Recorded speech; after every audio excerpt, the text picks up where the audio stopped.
Oh yeah, I'm of course talking to you at the desk where I wrote this book. This is my book. This is all I got. A new mother's search from home. This is a bound manuscript of the book because when you publish a book in a pandemic, they can't send you the book. They can only send the book to retailers. Oh my God. You didn't even get one copy? I haven't even gotten it yet. I just ordered it from Bookshop. That's But ridiculous. let me tell you, it's Okay. a very, very different process right now. I have no complaints. I've been so fortunate. I got this gorgeous review in the Times, and it's being received, as best as I could imagine anything happening for this book right now, which is due in part, I think, to the subject matter. So here's the story of this book. I'm a journalist.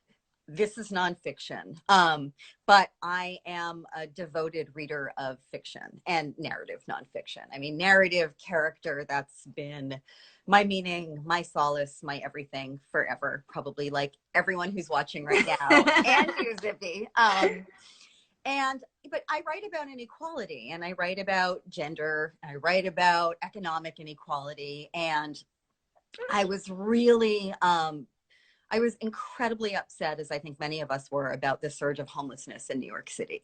So I moved to New York for college in 1992. So you can do the math about me. When we had kind of the same, I moved to New York in 92, and we had 20,000 New Yorkers sleeping in city shelters, and it was considered to be a national crisis. There were between 1 and 2 stories in the Times every day about homelessness, huge resources flowing into it.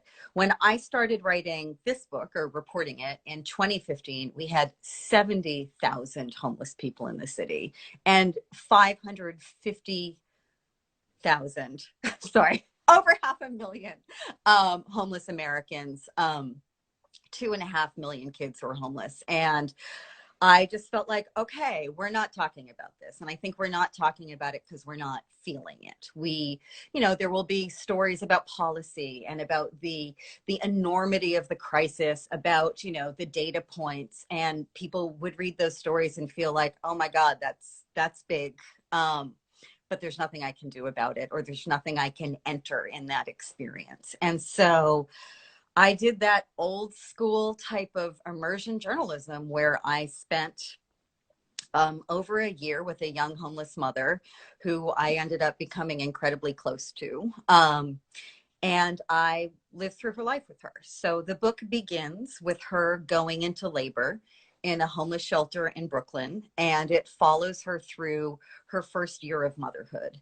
So during that 4th trimester, someone at a nursing group meeting tells her to really savor that time, but she's actually spending that time going to the welfare office, trying to stay enrolled in her criminal justice program, trying to find accessible housing. And she's amazing. She's this totally brilliant, organized, legally minded, stunning badass. She's 22. She sued her parents for child support as a teenager and won. I mean, Whoa. I really felt like if there was anyone who could make this system work so that she didn't need it anymore, it was Camilla. And, of course you can't.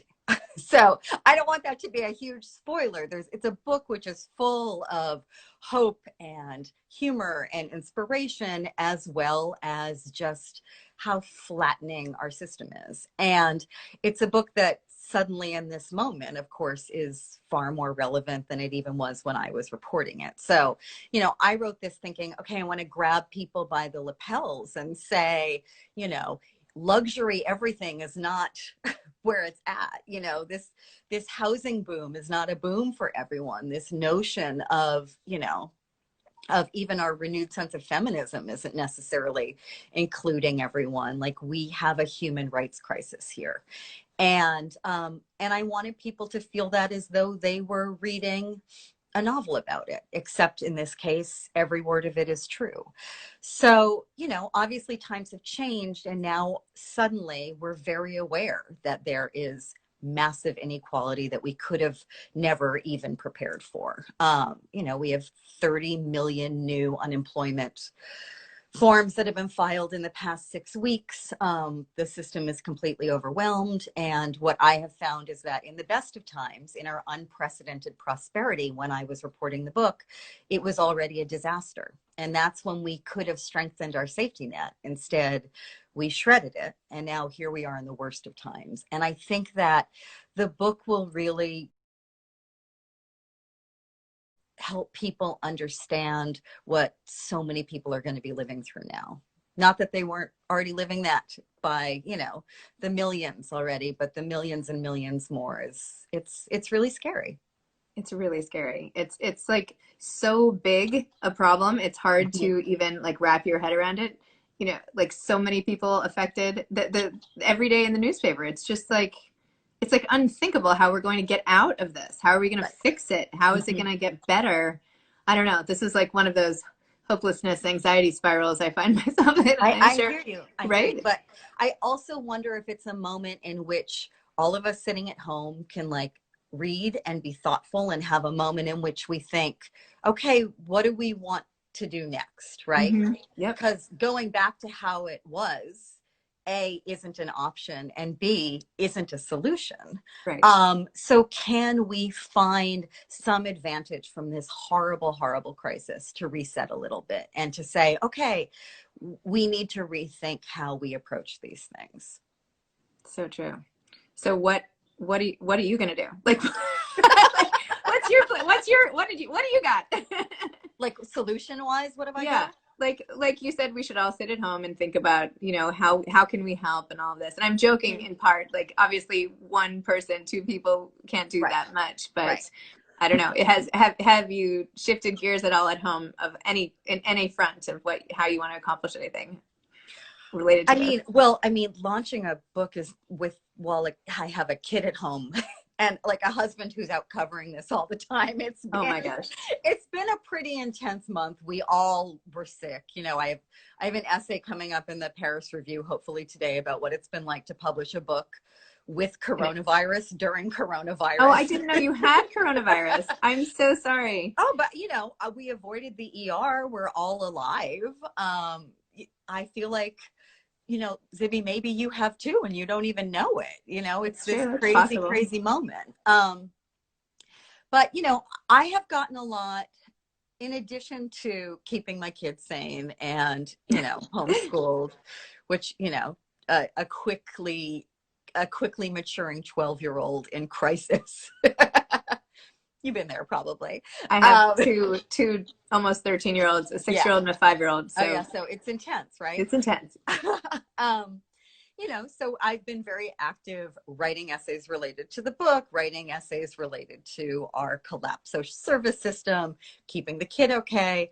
I've also been reading a lot because that's what gets me through. And I've actually found that reading books that are kind of about traumas, and about other large crises, novels, has been incredibly helpful. I finally read The Great Believers by Rebecca Makkai, and reading the moment when AIDS really hits, there are all of these parallels and all of these lessons. I just finally started reading Exit West and like watching a city fall into war and go from normalcy to lockdown.